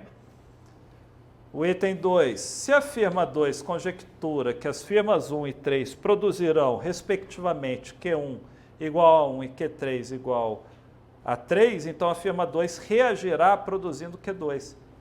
Quando eu tiro isso aqui a gente chama de curva de reação. Ela me diz qual é a escolha, às vezes se denota com estrela, qual é a escolha ótima da firma 3 de produção em função de quantas outras duas firmas produzirem. Aqui ele está pedindo para fazer para a firma 2. Mas nota que a firma 2, ela tem a mesma função custo da firma 1. Então, eu resolvendo para a firma 2, eu vou acabar também determinando a função, a curva de reação da firma 1, que vai ser útil para os próximos itens. Então, para a firma 2, eu maximizo em Q2 a mesma coisa, o preço, que é 20, depende da quantidade produzida, não estou no mercado competitivo. Agora, vezes Q2, menos 10 Q2. Se eu derivo isso com relação a Q2, fica 20 menos Q1. Aí aqui fica Q2 ao quadrado, aí a derivada disso é menos 2Q1, menos Q3, menos 10 igual a 0. Então, eu posso escrever isso como, que é Q2, perdão. Q2 é igual a 20 menos 10, né? Porque aqui fica 10 menos Q1 menos Q3 sobre 2.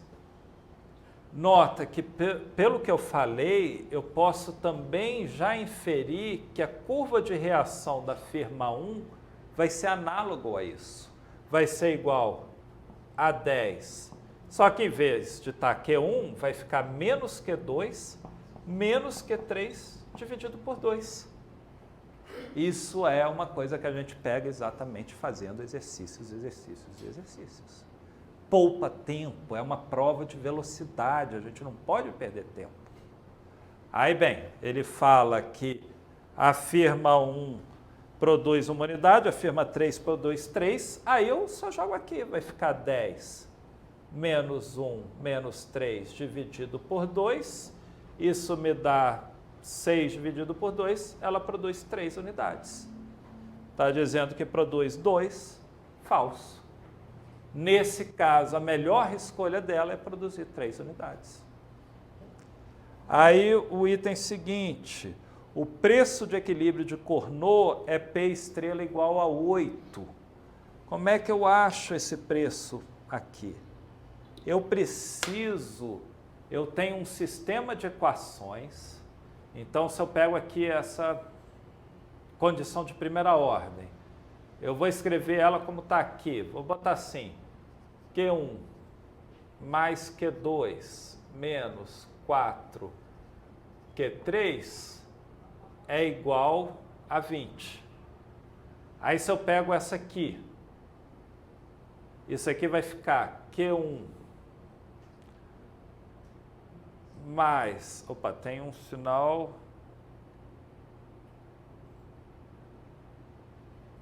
eu errei algum sinal aí? Não, aqui fica mais também, né? Perdão, aqui fica mais que eu passo tudo para o outro lado. Aqui vai ficar Q1 mais 2Q2 mais Q3 igual a 10. Essa aqui ficaria o análogo disso, né? Só que em vez de ser 2Q2, vai ser 2Q1, né? Mais Q2 mais Q3 igual a 10. E aí eu tenho um sistema de equação em 3 variáveis, 3 incógnitas. Aí isso aqui dá um pouquinho de trabalho. Aí às vezes, não, vou mudar, vou fazer outras questões. Mas se a gente olhar, e pulo de questão, mas se eu olho o item 3 e o item 4, no item 3 e no item 4, eu tenho que resolver o modelo para responder. Então, na verdade, resolvendo esse sistema, achando Q1, Q2 e Q3, eu respondo 3 itens. Aí já começa a valer a pena. Se fosse só para um item, aí talvez não valesse a pena ficar perdendo tempo para resolver um sistema com 3 variáveis e 3 equações. Aí como é que a gente faz? Existem vários métodos para resolver sistemas de equações lineares. Tem a regra de Cramer, substituição. Aí é aquela coisa, vocês vão treinar isso muito em matemática, cada um tem a sua facilidade com determinado método. Aí você usa o que você se sente mais confortável, mais seguro e é mais rápido. Então, por exemplo, eu gosto de usar a regra de Cramer. A regra de Cramer me diz que primeiro eu calculo o delta, que é pegando, é o determinante da matriz, eu pego aqui aqui está multiplicando por 1, aqui multiplicando por 1, então fica 1, 1, 2, 1, 2, 1, 4, 1, 1. Esse determinante vai ficar 2 mais 2 mais 4, né? Menos, você usa aquela regra da borboleta, vocês vão ver isso em matemática. Aí aqui fica menos... Não, tá errado, né?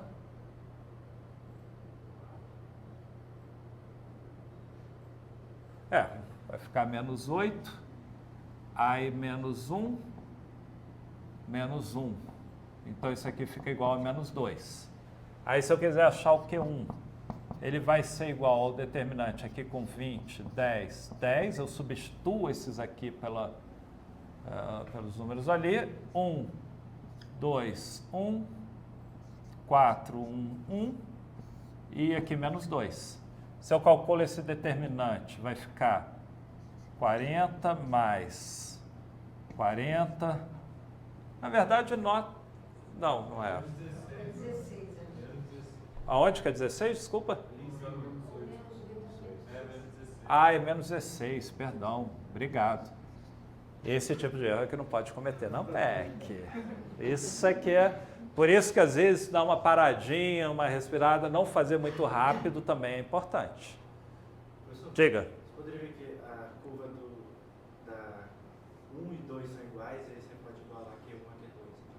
Já que aí vira um sistema de duas variáveis, já que as duas sigmas têm a mesma função. Pode fazer isso. Mas assim, tem certas coisas que a gente não vai ter tanta experiência para ver certos resultados. E também, às vezes, é bom também a gente treinar essas coisas. Mas sim, você tem razão. A gente poderia fazer isso. Como elas têm a mesma função custo, elas vão produzir a mesma coisa. Igual a Q1 a Q2, e aí resolve dessa forma. Aí fica mais rápido. Eu até ia falar isso, mas você se adiantou. Aqui, né, então aqui fica, como fica menos 16, né, na verdade fica menos 10, né? Então aqui fica 40 mais 10, né? Então fica 90 menos 80 menos 20 menos 10. Então, na verdade, isso aqui fica menos 20, né? Então isso aqui é igual a 2. Já pegando o gancho no que você já falou, né? A gente vai ver que o Q2 é igual a isso, né?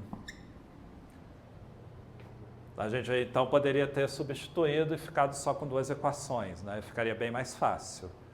Mas aqui é só para mostrar o método, né? O Q3, aí a gente pode fazer, aí a gente substitui, aqui fica 1, 2, 1, 2, 1, 1. Aí aqui a gente põe 20, 10, 10, né? Pela regra de Cramer, aqui menos 10. Aí isso aqui vai ficar 20 mais 20 mais 20, né? Menos 40, 80, né? Menos 10, menos 10, né?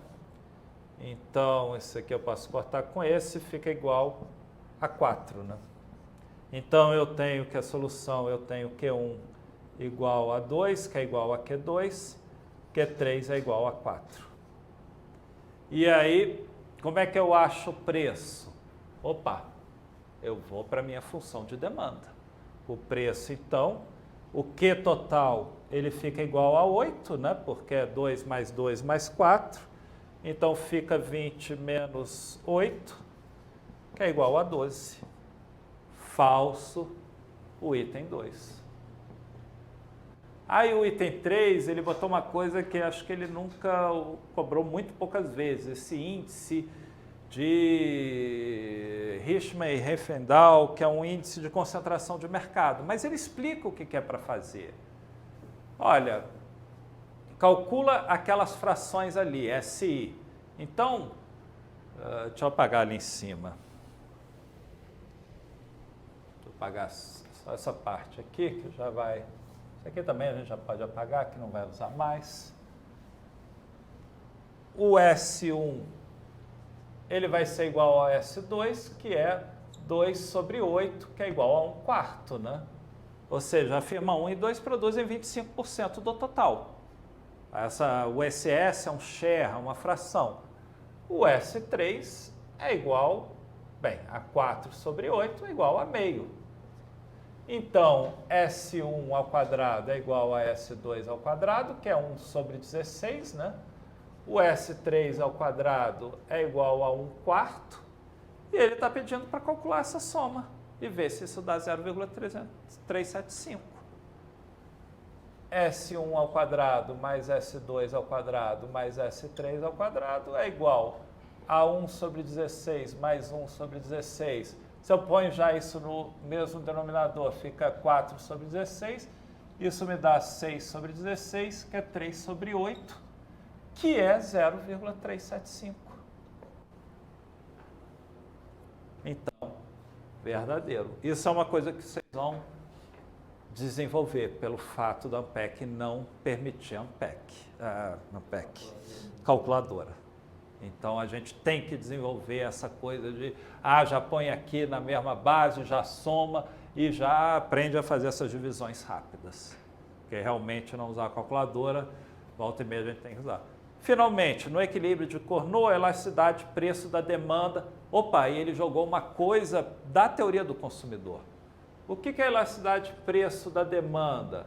Ela é a derivada da demanda de mercado com relação ao preço multiplicado pelo preço vezes Q. Nota que eu tenho que ele dá a demanda, o que a gente chama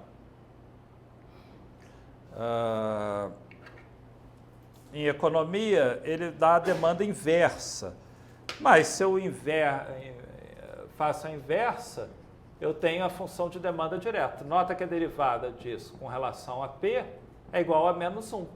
Então, isso aqui vai ficar igual, o preço a gente viu que é 12, a quantidade total é 8 vezes menos 1. Isso aqui fica igual a menos 4/3, né? Não, eu troquei, né? O preço que é... Não, tá certo, né?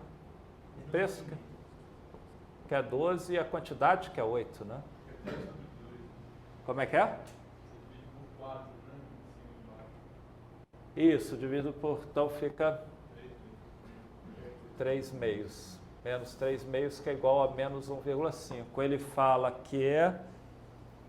Deixa eu ver aqui. Opa. Que é menos 1,2. Falso. Nota como é fácil quando a gente tem a base. Faz super rápido, eu fiz essa questão super rápido. Nada de difícil, principalmente uma questão como essa, que é uma questão que a gente vai treinar muito. São 15 dessas? Não são 15 dessas, mas... São 15 cada uma. São 15 dessas, isso. Mas dessas 15, algumas são questões abertas, onde você faz um cálculo. Então tem um enunciado, eu deveria ter posto alguma aberta. E aí ele pede para fazer o cálculo, por exemplo, ele poderia ter posto tudo isso aqui e pedido para todo esse cabeçalho e pedido para você calcular o índice de... E multiplicar ele por 10, reportar o número inteiro, porque você só pode botar números de 0 até 99 na folha de resposta. É muito comum ele fazer isso em parte estatística. Calcule a probabilidade, multiplique por 100. Aí você põe lá, deu 75%, fica 75% a resposta. Mas a maioria das questões é essa. Normalmente varia, vai ter de 2 a 4 questões abertas. Alguma dúvida com relação a essa questão? Tudo bem? Diga. Eu tenho uma pergunta, mas não é com relação à questão. Tá? Ela é ampla. O Carlos Heleno pergunta: para quem tem interesse em desenvolver projeto de pesquisa em organização industrial, você recomenda algum centro específico? Olha, primeiro, tem centros que são muito bons, Carlos, em organização industrial. Mas eu não recomendo você guiar a sua entrada para um centro da Ampec por esse motivo. Por quê? Porque às vezes o nosso gosto muda, vai depender dos professores, então vá sempre para o melhor centro que você for selecionado. Então, se você ficou super bem, escolha, e pode escolher qualquer uma, escolha entre PUC, EPGE, ESP e vá numa delas. Ah, eu gosto de organização industrial, vai para a PUC, tem o Léo Rezende lá, excelente economista de top, o Vinícius Carrasco, acho que está licenciado, top em microeconomia, com aplicações também para organização industrial. Mas não faça seleção para isso. Por exemplo, eu adoro, não sei agora, porque é um departamento pequeno, eu adoro alguma coisa ali, mas a PUC não tem, a USP tem, eu vou para a USP. Não, vai para a PUC. Não faça a sua escolha com relação somente a isso. Sempre escolha melhor. Aí, se você tem todas as melhores, aí escolhe ali os professores que você acha mais adequado ao seu perfil, à área que você gosta. Aproveitando a deixa, como que a USP se compara com essas? Fica abaixo. Fica abaixo. Ela vai logo abaixo das três. Então, é muito boa, mas PUC, EPGE e ESP estão acima. É aquela coisa, talvez tenha alguma área que a USP seja melhor, mas em termos de você ter indicação para emprego, de você ter cartas de recomendação para fazer doutorado fora, de você estar entre os melhores e ter o melhor mestrado, são as três. Tem a menor dúvida. Não que a PUC não seja boa, muito boa, mas fica um pouco abaixo delas. Tudo bem? Alguma outra dúvida, perguntas? Bem, vamos fazer o próximo exercício. Esse exercício aqui também da prova de 2019, sobre teoria dos jogos. Nesse exercício, ele dá um exemplo de jogo que é super comum. É o jogo da caça ao cervo. E aí, como é que é a ideia desse tipo de jogo? O que acontece? A gente tem duas pessoas, o caçador Ra, que ele pode escolher caçar o cervo. É cervo ou cervo? Cervo, né? Cervo? O cervo. Então, perdão aí pela... Ou caçar a lebre. O caçador B também pode fazer a mesma escolha. O que acontece? Tem uma interdependência estratégica aqui. Se os dois vão caçar o cervo, eles conseguem caçar o cervo e cada um fica com um payoff de 3 unidades, não importa. Agora, se um vai caçar o cervo e o outro vai caçar a lebre, o que vai caçar o cervo sozinho não consegue caçar, ele fica com payoff 0. O outro consegue caçar a lebre, mas a lebre dá uma satisfação menor, ele fica com payoff 1. Evidentemente, o análogo vale aqui. O primeiro payoff é sempre do jogador linha, do caçador A. Então, se o caçador A vai para a lebre e o B vai para o cervo, ele caça a lebre, fica com payoff 1. O B que foi para o cervo fica com 0. Se os dois vão caçar a lebre, os dois conseguem caçar a lebre e ficam com payoff 1 e 1. Nesse jogo, aí com relação a esse jogo, indique quais as afirmativas abaixo são verdadeiras, quais são falsas. Vamos ver os itens. O item 1, os jogadores se comportam de maneira irracional. Falso. Você assume que eles vão tentar fazer o melhor para eles. Você sempre assume Lógico, tem modelos em economia que assumem racionalidade, mas para a prova da ANPEC, você sempre assume essa racionalidade de eu me comportar, tomar ações que são as melhores para mim, dado as restrições que eu tenho, dado que o outro está fazendo, todo esse tipo de coisa. O item 1, todos os equilíbrios de Nash nesse jogo são Pareto eficientes. Se eu voltar aqui no jogo, eu tenho 2 equilíbrios de Nash, dado por esse payoff, que são os dois irem caçar o cervo, porque para ir, se um está indo caçar o cervo, o melhor para o outro é caçar o cervo e vice-versa. Então é um equilíbrio nesse sentido de que se o B está indo caçar o cervo, para o A não é melhor ele mudar, é melhor ele continuar com o cervo e vice-versa. E lebre também é um equilíbrio de Nash. Porque se um está indo caçar se o B está indo caçar a lebre, para o A é melhor não ir caçar o cervo, porque ele não vai conseguir, é melhor ele caçar a lebre. E vale também para o B. Então a gente tem 2 equilíbrios de Nash aqui que a gente chama em estratégias puras, porque não há uma randomização, não há aquela coisa de que eu vou jogar uma moeda e se sair cara eu caço o cervo, se cair coroa eu caço a lebre e randomizo. Não, eu estou indo fazer essas coisas. E a gente percebe, ele pergunta aqui assim, né? São Pareto eficientes. O que quer dizer uma alocação Pareto eficiente? É uma alocação onde eu não consigo melhorar ninguém sem piorar outra pessoa. Nesse caso, esses 2 equilíbrios, um com esse payoff e o outro com esse payoff, eles são Pareto eficientes? Não, né? Porque o equilíbrio lebre não é Pareto eficiente, porque o equilíbrio cervo dá um payoff estritamente maior para os 2. Então, falso. Você tendo esse conhecimento, 1 minuto você já respondeu menos de 1 minuto você já respondeu esses 2 itens. Aí aqui tem o que mata. Este jogo possui um equilíbrio em estratégias puras. É não escrever bem, é ambiguidade. Para mim é verdadeiro. Na verdade, ele possui 2, mas ele tem 1. Questões ANPEC colocava isso como verdadeiro. Nesse ano, eles colocaram como falso. Por que não escreve esse jogo possui um único equilíbrio em estratégias puras?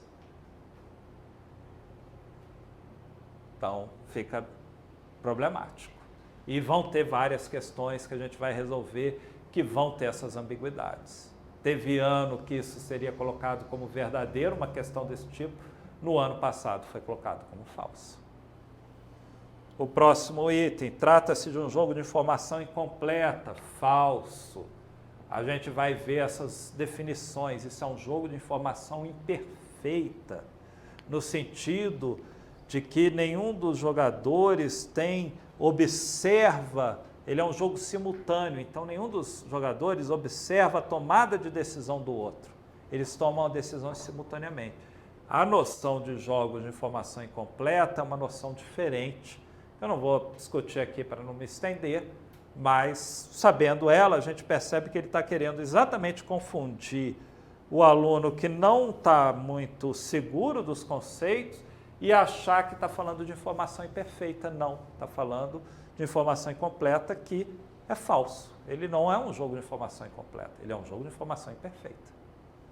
E, finalmente, a combinação de estratégias servo é Pareto eficiente. Se a gente volta para o jogo, a gente vê que sim. Não tem nenhuma outra alocação, seja de equilíbrio ou não, que melhore um dos jogadores sem piorar o outro. Na verdade, todas elas pioram os 2 jogadores, né? Então, verdadeiro. Ou seja, um item uma questão super fácil, que sabendo bem a teoria, a gente resolve em 30 segundos. E essas que a gente tem que aproveitar e resolver rápido, né?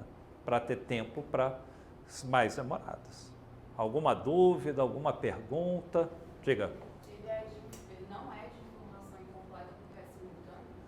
Não, ele não é de informação incompleta, porque jogos de informação incompleta são jogos... Deixa eu dar um exemplo, o leilão.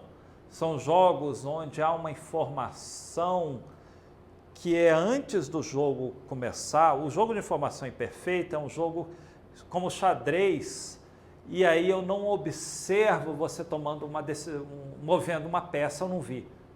E aí eu não tenho essa informação durante o jogo. O jogo de informação incompleta é um jogo como um leilão, onde eu não sei quanto você valora o objeto sendo leiloado. Antes do jogo começar, existe alguma informação sobre você que é relevante para esse jogo que está sendo analisado. Aí é um jogo de informação incompleta, que não é esse caso. Tudo bem? Todas as informações que são relevantes ao jogo são conhecidas de antemão. Ok? Alguma outra dúvida? Bem, vamos encerrar essa parte de micro e vamos começar a parte de estatística. Vamos começar vendo o programa da ANPEC de estatística. Então, ele começa com essa parte de... Aqui, de novo, como é o programa da ANPEC, de novo ele está defasado, ele põe números índices, aí, por exemplo, aqui ele fala mudança de base e deflacionamento. Isso não cai há 20 anos, sei lá, é raríssimo cair. Probabilidade, aí ele põe um monte de coisa aqui, termina com covariância e coeficiente de correlação, mas hoje já fala sobre esperança condicional, volta e meia cai questão de esperança condicional, ele não põe. Então, de novo, o programa ele está todo tem problemas no sentido de estar defasado. Na verdade, o que a gente vai ver é exatamente esses tópicos. Deixa eu achar só aqui, deixa eu pular aqui, depois eu volto. Como nessa divisão de aulas. A primeira aula, a gente vai ver número índice. Ora, número índices é um tópico isolado. Ele não vai servir para mais nada dos tópicos seguintes. Todo ano cai uma questão de números índices. Normalmente é bem fácil, a gente vai ver isso numa aula e é uma questão que vale a pena a gente resolver porque é sempre um ponto dado. É raro ter uma questão de número índice que seja difícil. Aí, de fato, depois de número índice, começa a coisa mesmo. Probabilidade, a nossa nota de aula 2 que vocês vão estar recebendo. Isso é a base de tudo que vai vir. A gente vai aprender o que é uma probabilidade, o que é uma variável aleatória, a gente vai aprender a tirar o que é uma média, um valor esperado, uma variância, uma covariância, e isso vai servir até para a parte de regressão e séries de tempo. Isso é um carro-chefe que a gente vai... É uma nota de aula grande, onde a gente vai usar bastante tempo nessa parte. Depois disso, a gente vai ver as principais distribuições de probabilidade. A ANPEC sempre coloca algumas questões sobre a distribuição exponencial, a média dela, uma distribuição com esse formato, aí você identifica que é a Poisson. A distribuição de Poisson de parâmetro lambda, a média é igual à variância. Verdadeiro, é uma característica da distribuição de Poisson. Então, aí ele faz, nesse tópico, que é a nossa nota de aula 3, ele faz perguntas sobre distribuições particulares que caem na ANPEC, que são distribuições discretas, que aí a gente tem aqui no programa da ANPEC, nessa parte está direitinho, a Bernoulli, a binomial, a Poisson, geométrica, hipergeométrica quase nunca cai, aí as contínuas, a uniforme cai muito, a normal cai bastante, e é importante para outros tópicos, a log normal cai pouco, Q quadrado, T e F caem relativamente um tanto. A T é bastante importante, a F também, para a parte de regressão, que eles fazem testes estatísticos. Aí depois, a gente vai para a nota de aula 4, que são os teoremas de probabilidade, que são 3 resultados. A desigualdade de Chebyshev, essa é mais cobrada pela ANPEC. Aí você tem a lei dos grandes números, que cai pouco, mas o entendimento dela é importante. E o teorema de central do limite, que também não cai muito, mas ele ajuda a gente na parte de inferência estatística. E é uma nota de aula bem curta. Essa a gente vê numa aula, 2 aulas fazendo exercício. Aí a gente começa uma outra nota de aula grande, que é a inferência estatística. Aí é que a gente vai ver o que é um estimador não via. O que é um estimador? Quais são as propriedades boas de um estimador? Ele ser não viesado, ele ser consistente, ele ser eficiente. O que significa ele ser eficiente? Se ele é não viesado, é ele ser de menor variância. Então, entender todas essas coisas. Aí, entender certas propriedades dos estimadores, entender a construção de intervalos de confiança, como é que eu construo, teve uma questão do ano passado sobre isso, e testes de hipóteses, que costuma cair bastante. Como constrói um teste de hipóteses, o que é um erro tipo 1, o que é um erro tipo 2, o que é um poder de um teste de hipóteses, a gente vai ver isso com bastante cuidado. Essa parte aqui, das notas de aula 2 até a 5, elas são todas baseadas nessa referência que a ANPEC coloca, que é esse livro aqui, do Meyer. É um livro excelente, só que ele é muito longo, ele está muito exemplo para a física, então ali na nota de aula eu suguei, mas de uma maneira clara e autocontida e bem desenvolvida, o que é importante para a ANPEC. E só o que é importante para a ANPEC. Então a gente não vai se estender, não vamos falar de funções características, um tópico super importante, mas para a ANPEC não precisa. Então ali é um resumão desse livro. Esse livro aqui, Toledo e Ovalle, ele só é importante para a parte de número síntese, que é um capítulo enorme nele. Eu peguei toda essa parte, resumi na nota de aula 1, o que é importante, de novo, para a ANPEC, de uma maneira bem condensada e autocontida. Esses outros livros, Gujarat, Stock, Watson e Woodridge, são livros de econometria. Aí, o Gujarat talvez seja o livro mais importante, só que ele é um calhamaço gigantesco. Então, se você estudou ele, é bom você ter ele para uma referência e aí está numa dúvida de alguma coisa e quer esclarecer melhor, ver exemplos, usa ele. Se não, esquece ele. Se você estudou algum desses livros, não, eu usei o Stock Watson, aí pega e usa ele para referência. Porque na segunda parte, onde a gente, terminando essa parte, a gente faz uma revisão e aí a gente entra em regressão linear e séries de tempo. Em regressão linear, eu dividi em duas notas de aula, 6.1 e a 6.2. Na 6.1, a gente vê o modelo de mínimos quadrados ordinários completamente limpo, no sentido de não ter problemas, não ter deficiências. E aí a gente vê todas as propriedades que ele satisfaz. Na nota de aula 6.2, a gente vê as violações do modelo base. Isso aí é 400 páginas de um livro para você ver aprofundadamente. A gente vai ver em 2 notas de aula que devem ter somadas 30, 40 páginas, focada de novo para a ANPEC, sem se estender, sem, vou falar de multicolonialidade, não, só o que a ANPEC cobra, bem focado. Séries de tempo também é um tópico gigantesco. A ANPEC, ela não se estende em muita coisa, a gente só vai ver, por exemplo, a ANPEC não fica preocupada em correlogramas, em aplicações, ela fica preocupada numa basezinha de saber o que é uma média móvel, um processo autorregressivo, um ARMA e certos testes e regressão espúria e um pouquinho mais de coisa e acabou. e a gente só vai focar nisso.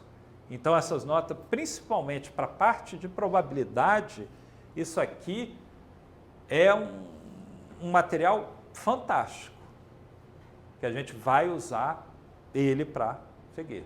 Tinha uma pergunta? Cai o modelo de mínimos quadrados generalizado. A gente cai pouco, a gente vai ver ele também bem focado para o que a ANPEC pede. Então, isso está nessa parte de violações.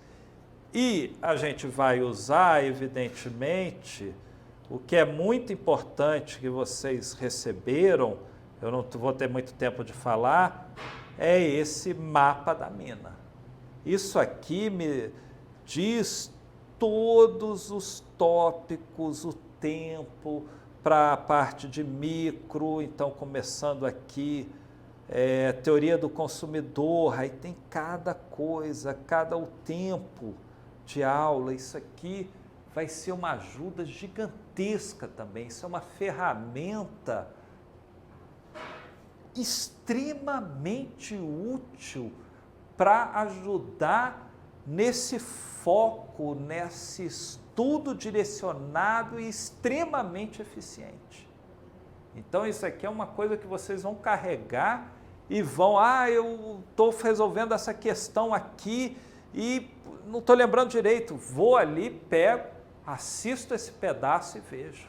Empaquei, não consigo resolver de jeito nenhum a questão da ANPEC de 2006, a questão 1. Opa, vou aqui, ó.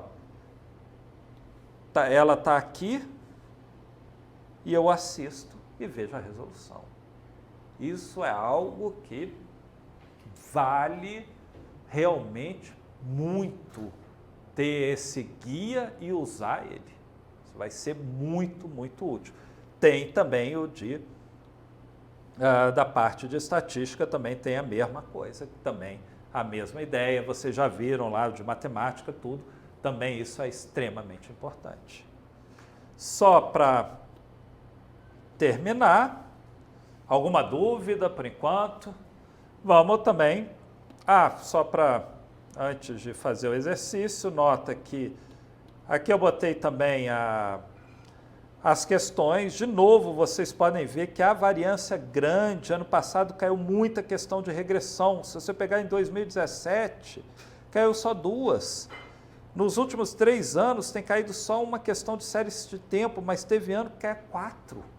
Então, de novo, também tem uma variância muito grande das questões. Então, é importante a gente estudar tudo e ter uma boa formação, uma boa base.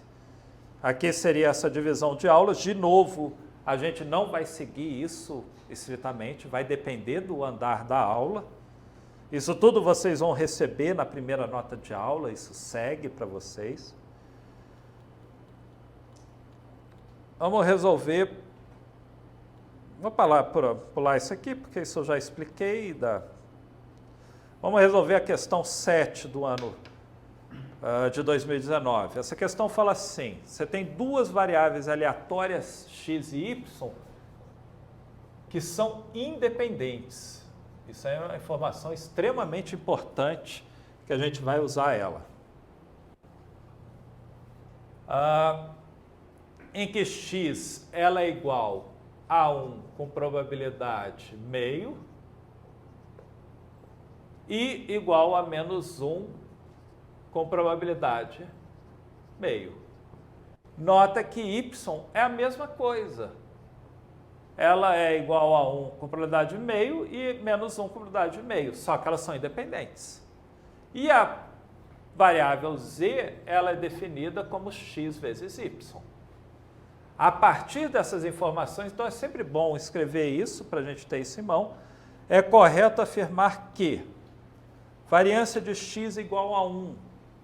Ora, como é que eu calculo a variância de uma variável aleatória discreta? Primeiro eu tenho que calcular a média. A média é a ideia do valor médio da variável aleatória. Ela é simplesmente, eu multiplico o valor que ela assume pela probabilidade dela assumir esse valor, para cada um dos valores que ele assume. Menos 1 com probabilidade meio. Então, a média fica 0.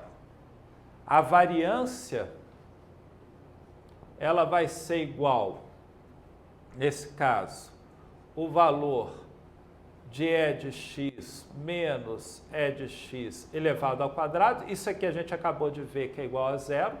Então, isso fica como o valor esperado de x ao quadrado.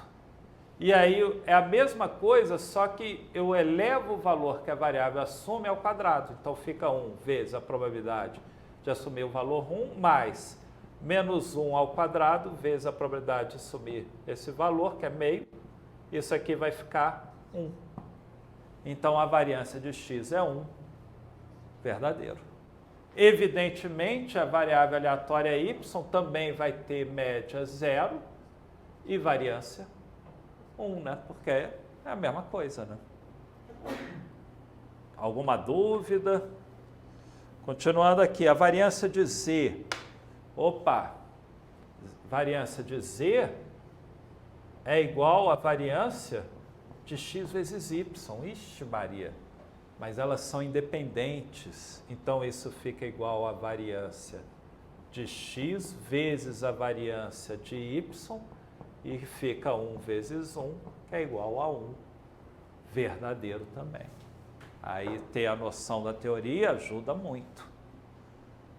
O próximo item, a probabilidade de x ser igual a 1 e z ser igual a 1 é meio. Ora, então eu quero que a probabilidade de x seja igual a 1 e z, que é x vezes y, ser igual a 1, como é que eu calculo isso? Qual é a possibilidade desse evento aqui acontecer, que x seja igual a 1 e x vezes y seja igual a 1? Isso ocorre apenas se y for igual a 1, né? Porque como eu já estou assumindo que x é igual a 1, x vezes y vai ser igual a 1 se y for igual a 1. Então, na verdade, esse evento é o evento x ser igual a 1 e y ser igual a 1. Né? Então, isso aqui é igual à probabilidade de x ser igual a 1 e de y ser igual a 1, no fundo. Mas, por eles serem dependentes, isso implica, a gente vai ver isso, que isso é igual à probabilidade de x ser igual a 1 vezes a probabilidade de y ser igual a 1, que fica igual a meio vezes meio, que fica 1/4. Então, o item 2 é falso. Nota como saber bem a teoria, os fundamentos, a gente resolve a questão num minuto. O próximo item, probabilidade x, y, z ser igual a 1/4. Nota que, pelo que a gente já resolveu, o que acontece? Se eu penso no evento x igual a 1, y igual a 1, isso aqui é igual ao evento x igual a 1, y igual a 1, z igual a 1, né? Porque quando x e y forem iguais a 1, z é igual a 1. Então, na verdade, a probabilidade disso aqui é igual a essa probabilidade que a gente já viu que é 1/4. Verdadeiro, então. Nota como vai. Aí, finalmente, o último item. A probabilidade de x igual a 1, y igual a 1, z igual a 1, c igual a probabilidade de x igual a 1, y igual a 1, z igual a 1. Bem, essa aqui a gente já viu que é igual a 1/4. A probabilidade de x igual a 1 vezes a probabilidade de y igual a 1 me dá 1/4 também. Nota que eu ainda estou multiplicando pela probabilidade z igual a 1. Que z pode ser igual a 1, essa probabilidade não é zero, né? Então, como eu vou multiplicar isso aqui por mais alguma coisa diferente de zero, eu nem preciso calcular ela, já dá diferente. Falso. E, de novo, é rapidez, eu não vou perder tempo. Calcular a probabilidade de z igual a 1 não dá muito trabalho, mas dá um tempinho. E eu não preciso. Eu já vi que esse aqui, pelo item anterior, é 1/4. Eu sei que isso aqui me dá 1/4 também. Isso aqui obviamente, vai ser diferente de 0, essa probabilidade. Então, 1/4 vezes algo diferente de 0 é diferente de 1/4. Então, falso. Resolvemos super rápido. Por quê? Porque, dominando os fundamentos, a gente resolve super rápido. Tudo bem? Alguma dúvida, alguma questão, qualquer dúvida sobre o curso, sobre minha didática? De novo, eu sou professor, eu tento ser bem aberto. Sugestões, olhou na nota de aula, professor, isso aqui tem um erro de digitação, me avisa. Isso aqui eu li, eu não consegui entender, não está muito claro, me avisa. Eu estou sempre, todo ano eu pego essas notas de aula e tento melhorar. Então sempre tem, e esse feedback de vocês é importantíssimo. Essa resolução que a gente fez não ficou clara para mim, a gente faz de novo, a gente trabalha de novo. É fundamental, a gente está aqui para te dar todas as ferramentas para vocês alcançarem o objetivo que vocês querem. Mas a gente vai se dedicar muito, mas também exige a contrapartida de vocês, que é se dedicar bastante. E, de novo, para isso é importante ter a disciplina, o cronograma, a programação. Então, pensem bastante nisso, de como vocês vão se programar. E quanto antes começar, melhor, porque tem mais tempo. É mais fácil de ter um bom resultado. Nenhuma pergunta, online, nada? Tudo ok? Podemos encerrar? Acho que, aproveitar aqui, Giselinho, está acabando a aula, avisar que essa é a última aula desse workshop. Sim, Com isso a gente encerra o workshop, que é uma forma da gente apresentar o cursinho, o nosso cursinho, que a gente tem muito orgulho. É um trabalho da Cecília, que eu entrei há algum tempo atrás, o Daniel se juntou, a Marina, e a gente carrega isso com muito orgulho, com muita dedicação e com muita alegria de ver as pessoas crescendo com o cursinho. Eu não falo isso da boca para fora, a gente realmente fica feliz. Quando eu vi o Alexandre e estava lendo o Job Market Paper dele, caramba, ele está fazendo uma pesquisa de altíssimo nível. Não tem nada que deixa um professor mais orgulhoso do que ver o aluno indo bem e o aluno superando o professor. Isso que é ser um professor mesmo, é você conseguir ajudar os seus alunos a alcançarem o céu.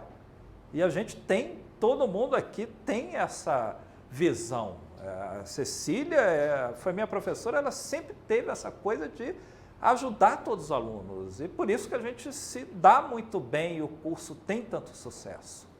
Tem tanta gente do bem, porque a gente tenta ao máximo ajudar todo mundo. Quando a gente vê um aluno que não foi bem e ele tinha potencial para ir melhor, a gente fica triste com isso e tenta sempre ajudar essa pessoa a tentar resolver esses problemas que não atrapalharam esse potencial dele de ser alcançado.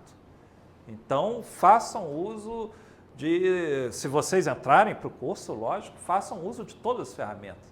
WhatsApp, façam perguntas, não se acanhem, não guardem perguntas, não guardem dúvidas e usem isso. O workshop é para apresentar não só o que vai ser o curso, mas apresentar a vocês também, mostrar que a gente tem todo o interesse de realmente ajudar vocês nessa conquista que é muito importante, pode ser muito importante para a vida, para o resto da vida de vocês. Bem, então é isso. A gente para por aqui e espero vê-lo semana que vem.